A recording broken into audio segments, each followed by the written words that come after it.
হয়তো মিস হয়ে যেত।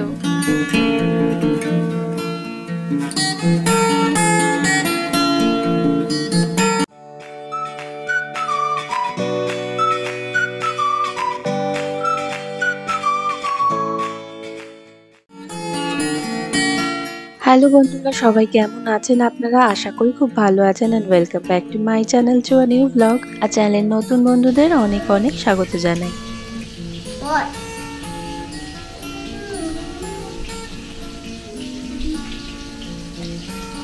এমনি দিনগুলোতে যখন সকালে ঘুম থেকে উঠি তখন সারা দিনের কি রান্না করতে হবে সেগুলো ভাবলেই মনে হয় বাবা অনেক তো করতে হবে। আর এখন দেখুন কি অবস্থা হয়েছে, বাড়ি যাব যে ওই জন্য মনে হচ্ছে নিজেকে বেশ রাঁধুনি। সমস্ত রান্না মনে হচ্ছে সব পদ বুঝি এই 2-3 দিনেই করে ফেলবো। ডিম আলু সেদ্ধ করে রেখে দিয়েছিলাম, তো এখন আগে সবার প্রথম ডিমের কারি বানিয়ে নেব।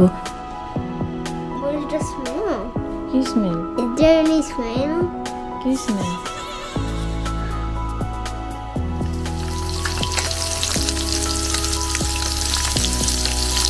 আরও তেমনি বাড়ি যাওয়ার আনন্দে পৃথিবীর সমস্ত কাজই মনে হচ্ছে এখনই করে ফেলবো বুঝি। এদিকে ডিমের কারিটা চাপিয়ে দিয়েছি, আর তার সঙ্গে ওদিকে একটু ঘরদোর মোছামুছিও করে রাখছি, কারণ আবার দীপের কখন সময় হবে না হবে আর ও আবার ঠিকঠাক খুঁজে পেলেও তো হয়। কারণ বিছানার চাদর, বালিশের ওয়ার সবই যদিও একেবারে সাজিয়ে গুছিয়ে চোখের সামনে রেখে দেওয়া আছে, কিন্তু তাও ঠিক আমাকে জিজ্ঞেস করে করবে। সেই জন্যই ভাবছি যে একদম শুরুর দিকটায় কিছুটা করে দিয়ে এগিয়ে যাই, তারপর না হয় জিজ্ঞেস করে করবে। আর একটুখানি এবার গাছে জল দিয়ে দিচ্ছি। ও একটু মাছের মাথা ছিল, তো সেগুলো দিয়ে একটু মুগের ডাল করে নিয়েছি। সেই চাল ডাল ভেজানো জল 2 গ্লাসে ভরে রেখে দিয়েছিলাম, সেগুলো এখন গাছের মধ্যে একটু দিয়ে দিলাম।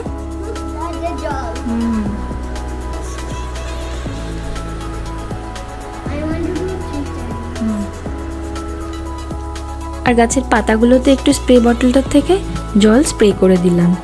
ব্যাস, মামাকে এত সারাদিন সকাল থেকে কাজ করতে থেকে ওনার একটু ইচ্ছে হয়েছে মামা আমি একটু করে দিই, তো করুক। আর এখনও বাড়ির বেশ কিছু জায়গা এলোমেলো হয়ে পড়ে রয়েছে, সেগুলোও গুছিয়ে বাকি যেসব ফ্রিজে শাক সবজি রয়েছে সেগুলোর মধ্যে কি আছে দেখে সেগুলো রান্না করে ফেলবো।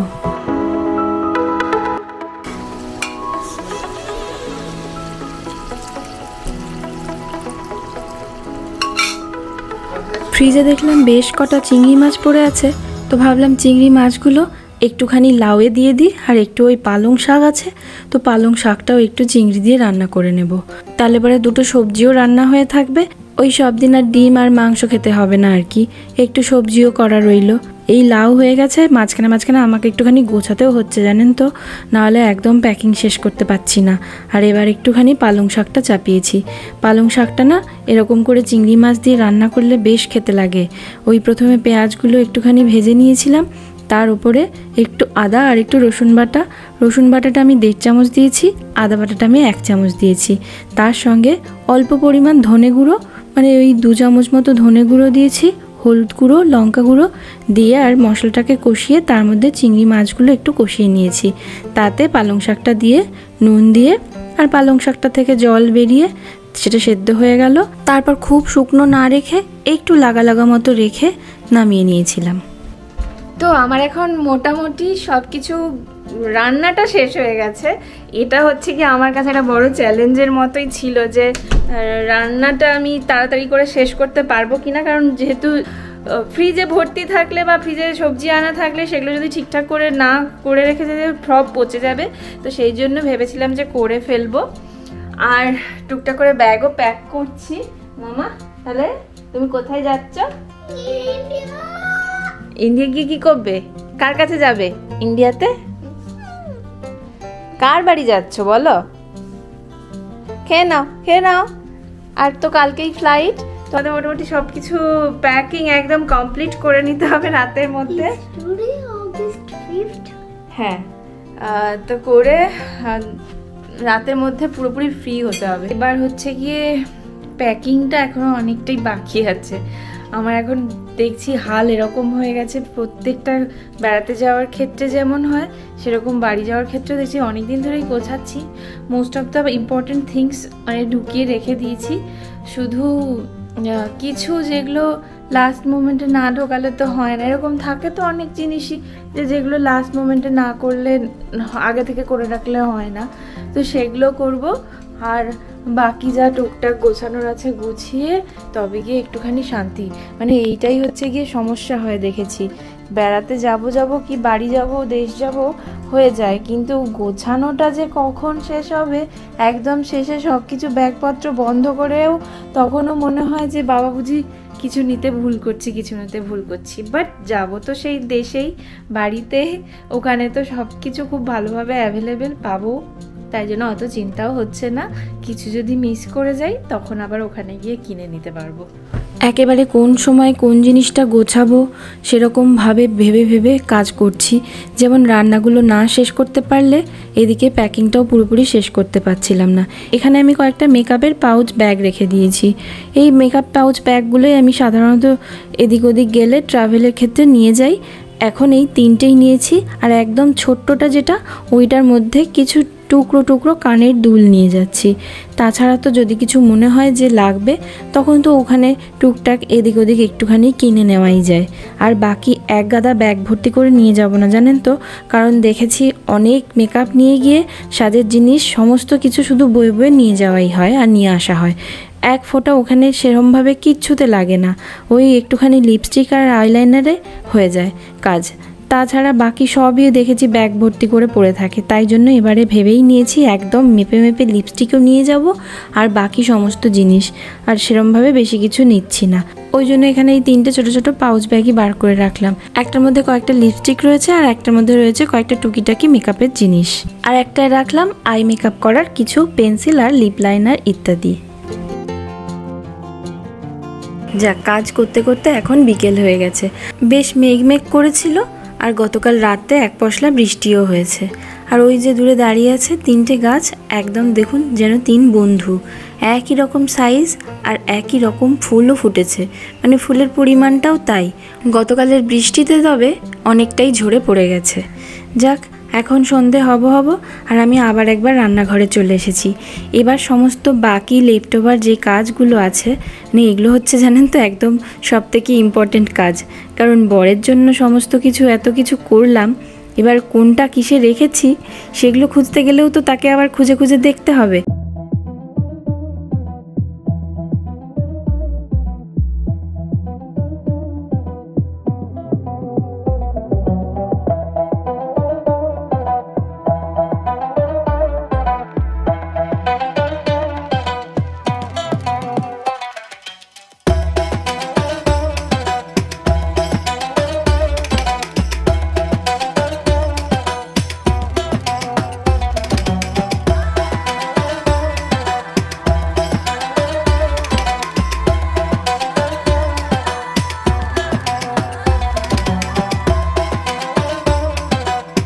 এটা নিয়ে আমি ক্যারি করব। আর এবার আমি সেই মুখ্যম কাজটা শুরু করেছি, যে ওই সমস্ত যেই কন্টেনারগুলোতে রান্না করা খাবারগুলো রেখেছি সেগুলো তো ফ্রিজে ঢুকিয়ে দিলে কোনটায় কি রাখলাম না রাখলাম সেটা আবার খুঁজতে গেলেও অনেকটা সময় যাবে। তাই ভাবলাম যখন এরকম মার্কিং করার পেপারসগুলো আছে তো সেগুলো দিয়ে একটুখানি করে মার্ক করে দিই।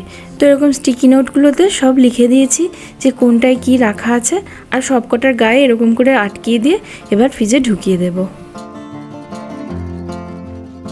এদিকে রান্নাঘরের সমস্ত কাজ এইটা হলেই আজকে রাতের মতো শেষ হয়ে যাবে। যদিও কাল আমাদের বেরোনো অনেকটাই বেলাতে, সকাল সকাল বেরোনো নয়, সকাল সকাল বেরোনো হলে আবার একটু সমস্যার হয়। আর দীপের যেহেতু অফিস থাকবে সেই জন্য ও টিকিটটাও ওইরমভাবে কেটেছে। এমনিতে তো আমাদের এই ইন্ডিয়া যাওয়াটার কোনো প্ল্যান ছিল না, হঠাৎ করে একটা ইম্পর্টেন্ট কাজের জন্য যেতে হচ্ছে, তো সেজন্য টিকিটটাও সেভাবেই কাটতে হয়েছে। যেহেতু ইনস্ট্যান্ট টিকিট কাটলে একটু টিকিটের দাম বেশি পড়ে, তো সেই দামগুলো আবার যদি উইকডেজের মাঝে কাটা হয় তাহলে হয়তো কখনো কখনো একটু দাম কমে হয়, তো সেই জন্য আমাদের উইকডেজের মধ্যেই টিকিটটা কাটা হয়েছে। আর তাই দীপের অফিস শেষ হলে তবে গিয়ে আমরা বেরোবো। যাই হোক, আজই সেই আনন্দের দিন। এখন আপাতত এসে উপস্থিত, সমস্ত কাজ বাজ গোছানো হয়ে গেছে। আর এই দেখুন একেবারে রাত ধরে সব ট্রলি সব কিছু প্যাক করে বাড়ি ঘর গুছিয়ে এবার বেরোনোর জন্য একবারে রেডি হয়ে গেছি। এখন বাড়ি থেকেই দীপকে কিছু কিছু কথা আর কিছু কিছু জিনিস মনে করিয়ে বলতে বলতে যাচ্ছি। তবে এই প্রথম ও রনকে নিয়ে আমাকে একা ছাড়ছে, তো সকলেই বেশ টেনশানে। আর আসলে অনেকগুলো দিন পরে আবার এইরকম যাচ্ছি যে হ্যাঁ মানে হয়নি, ওই সেই একবারই গেছিলাম, তাই জন্য ওকে বলে যাচ্ছি, যদিও ওর চেয়ে বেশি টেনশন আমার হচ্ছে। শুধু আজ বেরোনোর সময় বলে যে টেনশন হচ্ছে তা নয়, জানেন তো, বেশ দিন আগে থেকে এই টেনশন আমার শুরু হয়েছে যে ঠিক মতো কলকাতা এয়ারপোর্টে পাটা দিয়ে রাখতে পারলে তবে গিয়ে শান্তি। ওঠ রে এবার। যাক দাঁড়ান, একটু তাড়াতাড়ি করে ঠাকুর নমস্কারটা সেরে নিই, এইটাই একটা মনের সবচেয়ে বড় ভরসা একা যাওয়ার ক্ষেত্রে। আবার তার মধ্যে ঘুঘু পাখিকে সঙ্গে করে নিয়ে যাচ্ছি, সবচেয়ে বড় ভয় হচ্ছে ওইখানেই, কি জানি ঠিকমতো কথা শুনবে নাকি আর ওকে ঠিকভাবে নিয়ে যেতে পারবো নাকি। এই তো দেখছেন সব সময় ট্যাব আর ট্যাব, যদিও গোটা ফ্লাইট জুড়েই থাকে ওরকম ট্যাবের ব্যবস্থা, তাতে খুব একটা চিন্তার কিছু নেই, কিন্তু ওই ঘুমিয়ে টুমিয়ে পড়লে তখন আবার আমিও যদি ঘুমিয়ে পড়ি, এই সমস্ত নানা রকম কিছু ভাবছি। যাক, ঠাকুর নমস্কার হয়ে গেছে, আর এদিকে দীপ ব্যাগগুলো সব নিচে নামিয়ে নিয়েছে। এই জন্যই বলি জানেন তো যে 3 তলায় থাকার কিছু সুবিধে আছে আর কিছু অসুবিধে আছে। অ্যাডভান্টেজগুলো হচ্ছে পোকামাকড় খুব একটা আসে না, আসতে পারে না, কারণ আমি 1 তলাগুলোতে দেখেছি বেশ পোকামাকড় মানে আরশোলা ঘুরে বেড়ায় বড় বড়, আর 3 তলাতে সেটা খুব একটা হয় না। তবে কিন্তু 3 তলাতেও এবার আমি 3-4টে বড় বড় আরশোলা পেয়েছি। আর সবচেয়ে কষ্টের হচ্ছে কি এই লাগেজ টেনে তোলো আর টেনে টেনে নামানো, সব থেকে কষ্টের। যাক, নামানো হয়ে গেছে, তার মধ্যে আবার এই গরমকাল। আমি আপাতত এই কটা লাগেজ নিয়েই বেরোচ্ছি, কারণ গিয়ে হচ্ছে গিয়ে কলকাতা এয়ারপোর্টে যখন নামবো তখন আবার ওইখানে আইলগুলো থেকে যখন ট্রলি ব্যাগগুলো তুলে ওই কার্টে করে নিয়ে যাব, সেটা ভেবেই মাথায় রেখেই আমি ট্রলির সংখ্যা নিয়েছি। ওই 3টে ট্রলির বেশি ওই কার্টের মধ্যে করে নিয়ে যেতে আবার আমি নিজেই ঢাকা পড়ে যাব, ওই জন্য আপাতত 3টে বড় ট্রলি নিয়ে যাচ্ছি, যেগুলো চেক ইনে দিয়ে দেবো। রন, তুমি কি নিয়েছো? ও একবারে ওর নেক পিলোটা এখান থেকে রেডি করে নিয়েছে। আচ্ছা, আমরা আগেবারে তো দিল্লিতে 2টো নেক পিলো হারিয়েছি। খরচা করেছি। চলো।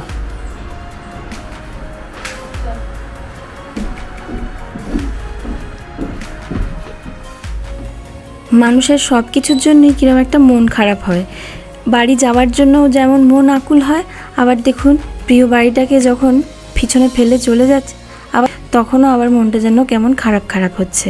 আরও বেশি খারাপ লাগছে সবসময় আমরা 3জন একসঙ্গেই গিয়েছি, এবার আবার দীপকে একা রেখে যাচ্ছি, সঙ্গেই বাড়িটা।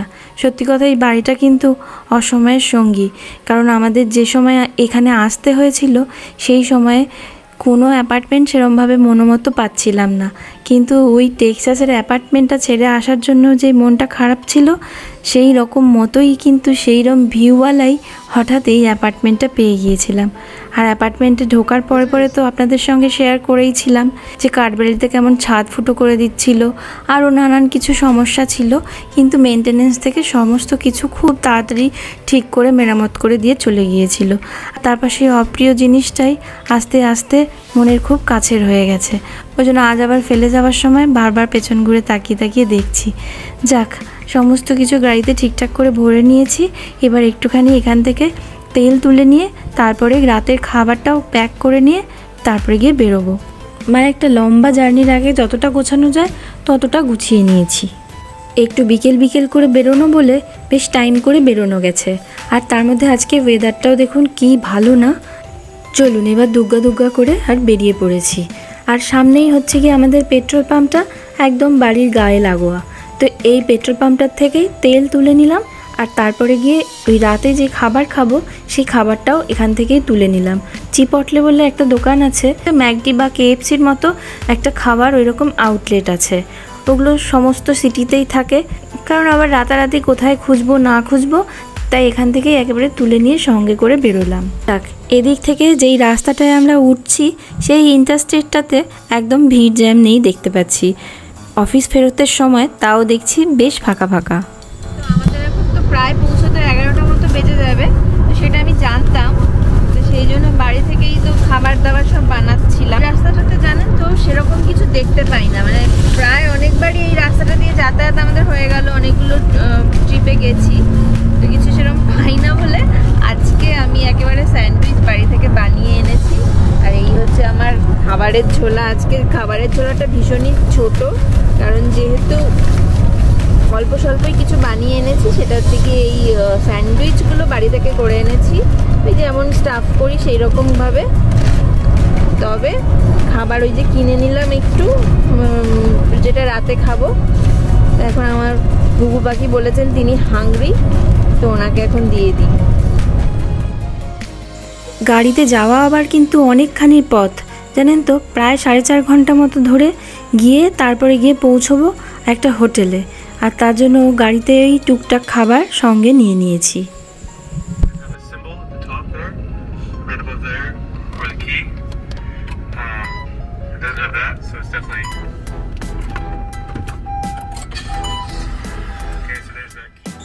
দেখুন এবার কি অবস্থা, মাঝপথে হঠাৎ মাথায় আকাশ ভাঙা বিপদ। এই যে এইমাত্র শুনলেন, ওটা আসলে ইউটিউব চালিয়ে আমরা চেষ্টা করছিলাম যে কিভাবে গাড়িটা আবার স্টার্ট করা যায়। ওই যে বললাম তখন যে এখানে রাস্তাটা, যেই রাস্তাটা দিয়ে যাই আমরা, সেই রাস্তাটাতে খুব একটা কিছু খাবার দোকান দেখতে পাই না। এই মাঝখানে একটা ডাঙ্কিন ডোনাট ছিল, তো ভাবলাম ওখানে একটুখানি দাঁড়িয়ে যাই, নিয়ে ফ্রেশ হয়ে নিয়ে তারপরে আবার বাকি পথটা চলে যাব। কিন্তু যা অবস্থা হলো, এখন কি করব কি হবে বুঝতে পারছি না। বেশ বড় সড়ো বিপদে পড়লাম। স্টার্টার খারাপ হয়ে গেলে গাড়ির তো খুব মুশকিল। আশেপাশে কোনো দোকানও নেই। এখানে দেখুন পুরো ঘন জঙ্গলে দাঁড়িয়ে আছি, চারিদিকে শুধু জঙ্গল। এমনিতেই তো এই নর্থ ক্যারোলিনা, ভার্জিনিয়া, ইস্ট কোস্টটাতে জঙ্গলে ভর্তি, তো আশপাশে দোকান না থাকলে তো আরোই মুশকিল। এবার কীভাবে যাব, কি করব, কিছু মাথায় আসছে না। দেখা যাক কি করা যায় এবার।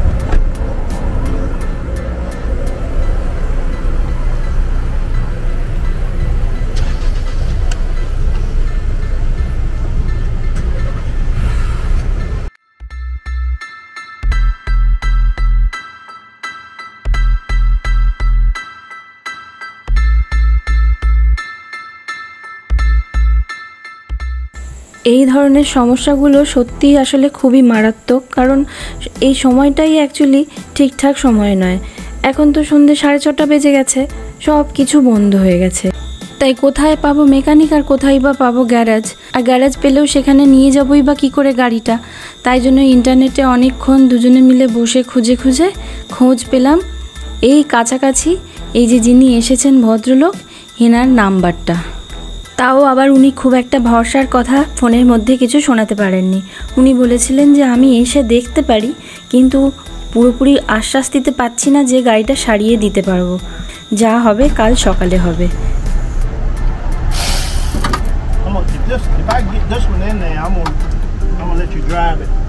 গাড়িটা যখন থেকে খারাপ হয়েছে আমরা এখানে পৌঁছেছি, তারপরে ওনার আস্তে আস্তে আরও 1 থেকে 1.5 ঘন্টা মতো লেগেছে। এখন অনেকটাই আরও বেশি বেজে গেছে। উনি অনেক রকমভাবেই চেষ্টা করে দেখছেন, কিন্তু গাড়ি কিছুতেই স্টার্ট হচ্ছে না। শেষমেশ উনি একটা ব্যাটারি দিয়ে বললেন যে হয়তো ব্যাটারিটা খারাপ হয়ে গেছে, সেজন্য লাস্ট উপায় ওই ব্যাটারিটা দিয়ে আপাতত স্টার্ট করার চেষ্টা চলছে। বেশ টেনশনেরই ব্যাপার, এখন কি হবে জানি না। ওই ভদ্রলোক তো এসেছেন, কিন্তু ওনার কাছে সমস্ত যেসব জিনিস দরকারি সেগুলো নেই, আর বলছেন উনি যে ব্যাটারিটা খারাপ হয়েছে। তো যাই হোক, এবার স্টার্ট হয়েছে, দেখি যাই গিয়ে স্টার্ট করে অ্যাটলিস্ট বলছেন যে কোথায় ব্যাটারি পাওয়া যাবে সেইখান অবধি যদি যাওয়া যায়। তো এই যে লাইট চলছে,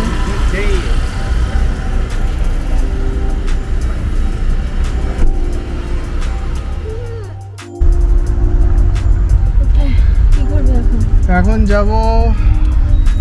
একটা সলিউশন পাওয়া গেল, তাও তো বোঝা গেল অন্তত গাড়ির অন্য কোনো মেকানিক্যাল পার্টসের প্রবলেম হয়নি। সেটা তো মানে উনি কি ঠিকঠাক বলেছেন? হ্যাঁ, উনি মোটামুটি দেখে বললো যে এটা ব্যাটারির ইস্যু, ব্যাটারি ডাই ডাউন হয়ে গেছে। সেকেন্ড জিনিস হচ্ছে এখন আমাদের উনি বলেছেন ওনাকে ফলো করতে। এই যে ওনার গাড়ি, উনি বললেন ওনাকে ফলো করে যেন যাই আমরা। তাও লাকিলি ওনাকে পাওয়া গেছে, উনি 10 মাইলের মধ্যেই থাকছিল। হ্যাঁ, তো ওনাকে ফলো করে আমরা আরো 10 মাইল যাব, গিয়ে একটা মানে ব্যাটারি কিনে সেটাকে ফিক্স করবেন, করে তারপরে গিয়ে আবার জানি না কত রাত হবে এখন পৌঁছতে। মানে যেদিন যেটা ভেবে বেরোনো হয়, সমস্ত কাজ করে রেখেছি, সব কিছু করে কত আগে বেরোলাম। মানে আমাদের 4টায় বেরোনোর কথা ছিল জানেন তো, 4টের সময় রেডি হয়ে গিয়েছিলাম প্রায়, নিয়ে মানে গোছানো সমস্ত কমপ্লিটই হয়ে গিয়েছিল, শুধু গাড়িরই সমস্যা হচ্ছিল। সেটা 5টা বাজলো, 4টেটা 5টা বাজলো। তার কারণ হচ্ছে গাড়িতে গান শুনবো বলে, যেটা এই গাড়ির যে ডিসপ্লে হয় না, ডিসপ্লে বোর্ডটাতে ব্লুটুথটা কিছুতেই ফোনের সঙ্গে আর কানেক্ট হচ্ছিল না। তো ফোনের সঙ্গে কানেক্ট হচ্ছিল না, আমরা বুঝতে পারছিলাম না কেন। এবার সেটা দাদুও জানি না যে কেন ওই ফোনের সঙ্গে কানেকশনের সঙ্গে এই ব্যাটারির কোনো সমস্যার জড়িয়ে আছে নাকি, তাই তো? হতেও পারে, ছিল হয়তো কোনো না। তারপর আমাদের ওই ফোনটা অন ছিল, জিওর নয়। হ্যাঁ, তো ওই নিয়ে দেরি হলো অনেকটাই। তারপরে খাবার টাবার তুলতে, রাতের খাবার সব নিতে দেরি হলো। দেরি হবি তো ঠিক আছে, 5টা বাজলো। কিন্তু এইখানে দাঁড়িয়ে যেটা হলো সেটা একদম সবকিছুর ঊর্ধ্বে। যাই হোক, এখন মানে ঠাকুরের অশেষ কৃপা যে পাওয়া গেছে একটা। হ্যাঁ, উনি চলেও এসেছেন, এটা কিন্তু খুব মানে ভালো বলবো। মানে এটা কি কোনো কোম্পানি থ্রু এরা করে না, নিজেরাই সেলফ সার্ভিস এনার, মানে মোবাইল আর কি এরকম। তো যাই হোক, এখন যাচ্ছি। হ্যাঁ, খরচা তো হবে, মানে গাড়িটা আমাদের সত্যি বেশ কয়েক মাস ধরে এমনি ঘোরা টোরা হয়, সবই ঠিক আছে। মানে এটা তো বলবো যে অনেক গাড়িটাতে ড্রাইভ করেছি আমরা, কিন্তু এই লাস্ট মাস যেন গাড়িটা বেশ ভোগাচ্ছে। যাই হোক, জানি না মানে আদেও দেশে পৌঁছতে পারবো কিনা, মানে এটা এখন আমার সংশয় হচ্ছে কালকের ফ্লাইটটা। তো ধরুন এমনিতে তো বলছি আপনাদের যে বেশ টেনশনে আছি, কারণ রনকে নিয়ে আমি একা যাচ্ছি। তো এবার গাড়িটা ঠিক হয়ে যাক জাস্ট। দীপ তো প্রচণ্ড টেনশনে পড়ে গিয়েছিল, সবাই আমরা টেনশন করছিলাম। ও তো বেশি আরো মানে চিন্তা হচ্ছিল যে আমরা এখানে গাড়ি খারাপ হয়ে যাওয়া মানে ভীষণ বড়, মানে এখানে তো সবসময় বলি যে গাড়ি হচ্ছে গিয়ে সব থেকে বড় একটা জিনিস, যেটা সবসময় কিছু থাকুক না থাকুক গাড়ি পাশে থাকবে। তো সেই জিনিসটা যদি খারাপ হয়ে যায়, ভাবুন তো কি অবস্থা হয়। তাও আবার এই মাঝ রাস্তায়, আর কালকে অত বড় একটা জার্নি আছে। হ্যাঁ, নিয়ে তো মানে একদম টপ টপ করে ঘাম পড়ছিল, আমি দেখছিলাম দরদর করে ঘেমে গেল কপাল টপাল সব। স্বাভাবিক খুব, মানে এটা বড় টেনশন। যাই এখন গিয়ে দেখি মানে ব্যাটারি লাগিয়ে ঠিকঠাক করে আবার পৌঁছতে পারি কিনা। অবশ্যই আপডেট দেবো আপনাদের। হ্যাঁ,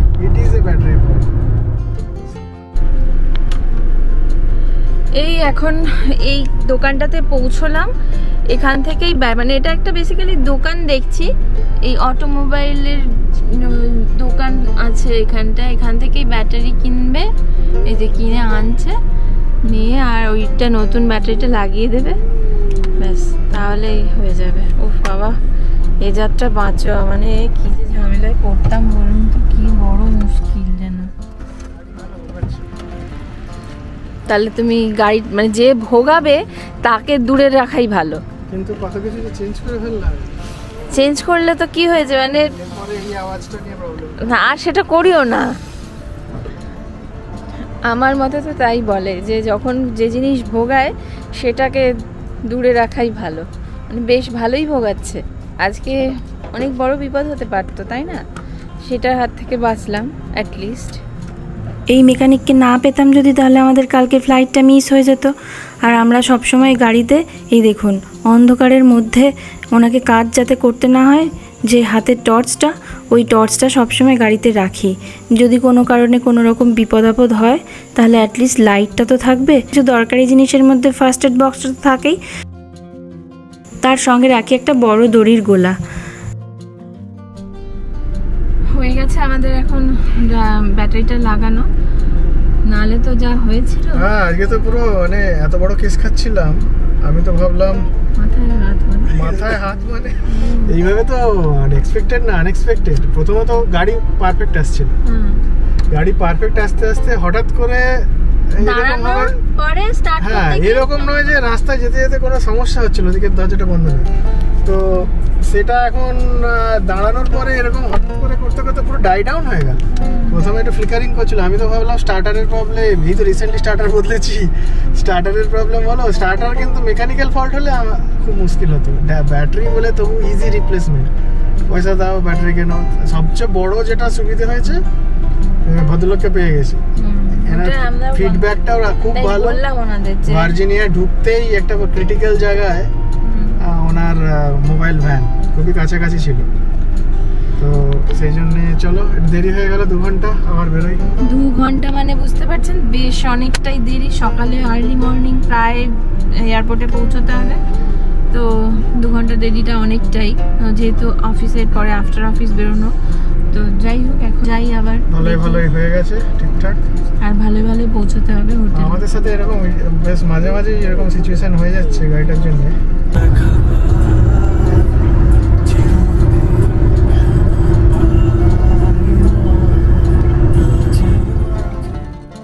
এরকম অবস্থায় কি করব না করব, ইন্টারনেট তো দেখছিলাম, তার সঙ্গে ফোন করেছিলাম সৌরভকে।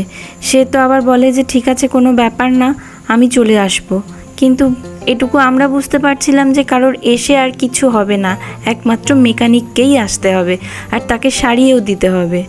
যাই হোক, এবার দেখুন আরও 3.5 ঘন্টা পথ অতিক্রম করে এখন আমরা হোটেলে পৌঁছে গেছি।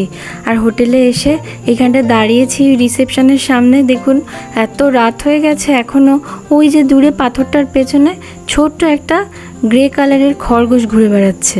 এগুলোকে আসলে এখানে হেয়ার বলে, তো ওগুলো মাঝে মাঝেই দেখি আমাদের অ্যাপার্টমেন্টের আশপাশেও ঘোরাঘুরি করে, কিন্তু এত রাতে কি মিষ্টি ঘুরে বেড়াচ্ছে। যাক, দ্বীপের চাবি নেওয়া হয়ে গেছে, এবার হোটেলের ভেতরে চলে যাই। এই জাস্ট পৌঁছলাম আমরা হোটেলে। আমাদের পৌঁছানোর কথা ছিল হ্যাঁ একদম পৌঁছানোর কথা ছিল বলো 10:30, 9:30 থেকে 10টা, কিন্তু সেটা এখন পৌঁছেছি আমরা 1টা, পুরো 1টা ডট 1টা বাজে একদম।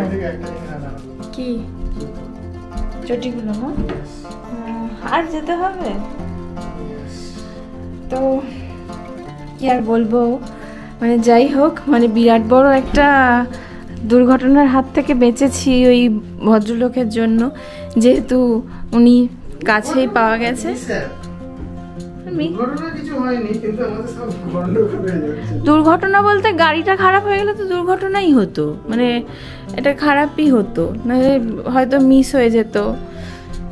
হ্যাঁ, এখন রাত্রি 1টার সময় তুই এগুলো করিস না, আর চল ঘুমিয়ে পড়, কালকে নাহলে ফ্লাইটটাও মিস হয়ে যাবে। ফ্লাইট কিন্তু দাঁড়াবে না। এই রুমটার মধ্যে একটা ছোট্ট কিচেনেট আছে, যদিও এইসব দেখে দীপ নেয়নি, কারণ কিচেন তো রান্না টান্না করার কিছু নেই। আমরা যখন টেক্সাসে ছিলাম তখন ডালাস হচ্ছে কি একটা এমনই ইন্টারন্যাশনাল এয়ারপোর্ট যেখান থেকে সমস্ত এয়ারলাইন্সের সমস্ত জায়গার ফ্লাইট অ্যাভেলেবেল।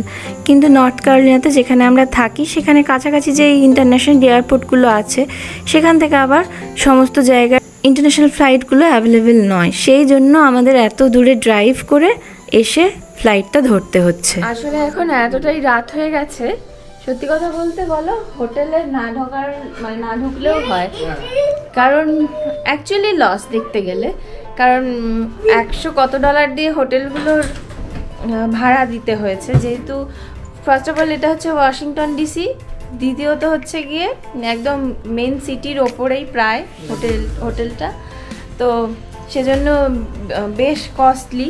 এর চেয়ে কম দামে হোটেল পাওয়া যাচ্ছিল না, আর খুব মানে দেন অ্যান্ড দেন মানে ইনস্ট্যান্ট টিকিটটা কাটতে, খুব ইনস্ট্যান্ট হোটেলের বুক করতে হয়েছে বলে, তো সেজন্য আমরা আস্তে আস্তে ওটাই বলছিলাম যে হোটেলে আর না ঢুকলেও হতো এত দাম দিয়ে। যদি তাই হতো সেটাই করা যেত, যে এয়ারপোর্টেই শুয়ে গেলে। হ্যাঁ, মানে যেহেতু হচ্ছে কি ওই রাত্রি 1টা বেজে গেছে, আর সব মানে আর কতক্ষণই বা বাকি, এরকম আমাদের যদিও বহু হয়েছে, বহু বাড়ি হয় বেড়াতে গিয়ে, এর চেয়ে অনেক দেরি হয়। 3:30টায় ঢুকেছি রাত্রি, নিয়ে তারপরে সকালে 6টায় উঠে 7টা, 7:30, 8টায় বেরিয়ে গেছি। এটা মানে ফার্স্ট বা কমন, মানে এটা ফার্স্ট নয় আর কি। তো যাই হোক, মানে ওটাই একটা যে এত ভালো হোটেলগুলোতে শুধু রাত্রিটুকু শোবার জন্য আসতে হয়।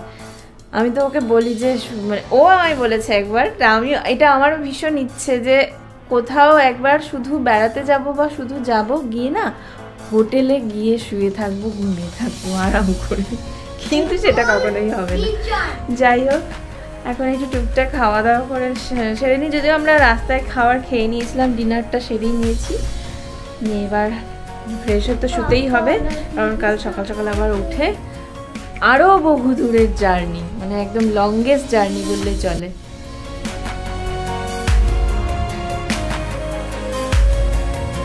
গুড মর্নিং বন্ধুরা, এবার অপেক্ষার অবসান হয়েছে। আর আজকেই হচ্ছে গিয়ে আমাদের সকাল সকাল ফ্লাইট। ঘুম থেকে উঠে গিয়েছি, কাল অনেক রাত হয়ে গিয়েছিল, তারপরেও কিছুতেই আর চোখের পাতা এক করতে পারছিলাম না। ওই অত বড় দুর্যোগ কাটিয়ে তারপরে যে এত কিছু করে নিয়ে এই হোটেলে উঠে, আর আজকে আবার এখন ফ্লাইটের জন্য বেরোচ্ছি।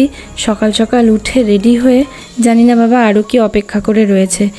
তবে আর কোনো অ্যাডভেঞ্চার ভালো লাগছে না। এবার মনে হচ্ছে সত্যি কলকাতাতে পৌঁছতে পারলে আর বাবা মায়ের মুখটা একটুখানি দেখতে পারলে ভীষণ শান্তি। যাই হোক, সকালের দিকটাতে দেখছিলাম জানেন তো রাস্তায় বেশ ভালো জ্যাম। এই ওয়াশিংটন ডিসি এয়ারপোর্টটাতে বোধহয় বেশ রাশ হয়, তাই জন্য রাস্তায় জ্যাম ছিল। আমরা পার্কিং করলাম, ওই $15 মতো পড়লো। তারপরে গিয়ে এই এয়ারপোর্টের ভেতরে এখন ঢুকে পড়েছি। বাবু ভালো করে থাকবে, হ্যাঁ মামার সাথে ভালো করে থাকবে।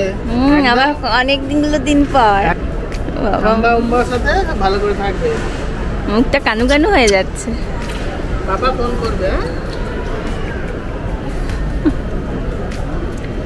ফার্স্ট টাইম ওকে, ছোটবেলা না, ফার্স্ট টাইম। আমরা অনলাইন চেক ইন করে নিয়েছিলাম, এবার শুধু লাইনে দাঁড়িয়ে বোর্ডিং পাসটা নিয়ে নেব। তারপরে গিয়ে যত দূর অবধি দ্বীপ যেতে পারবে সি অফ করার জন্য ততটুকুই যাবে। আর শুধু মনে হচ্ছে যে ওকে ছেড়ে যাব কি জানি বাবা, ওইদিকে কি করব, সব ঠিকঠাকভাবে যেতে পারবো কি পারবো না। আসলে এত ট্রেন বাস অমুক তুসুকে করে এই এয়ারপোর্টগুলোর ভেতরে কানেক্টিং মানে টার্মিনালগুলোতে পৌঁছতে হয়, ওইটাই যেন আমার একটুখানি চাপের লাগে। যাক, সমস্ত কিছু যখন হয়েই যাচ্ছে তখন নিশ্চয়ই শেষটাও ঠিক হয়েই যাবে। আর তার সঙ্গে আজকের ব্লগটাও এখানে শেষ করি। আবার দেখা হবে নতুন কোনো ব্লগে। ততক্ষণ সকলে খুব খুব ভালো থাকবেন আর সুস্থ থাকবেন। আর ব্লগটা যদি ভালো লাগে প্লিজ একটু লাইক, শেয়ার আর চ্যানেলটা সাবস্ক্রাইব করার রিকোয়েস্ট রইল। আর কেমন লাগলো পারলে প্লিজ কমেন্ট সেকশনে কমেন্ট করে জানাতে ভুলবেন না যেন। অনেক অনেক ধন্যবাদ ভিডিওটা দেখার জন্য।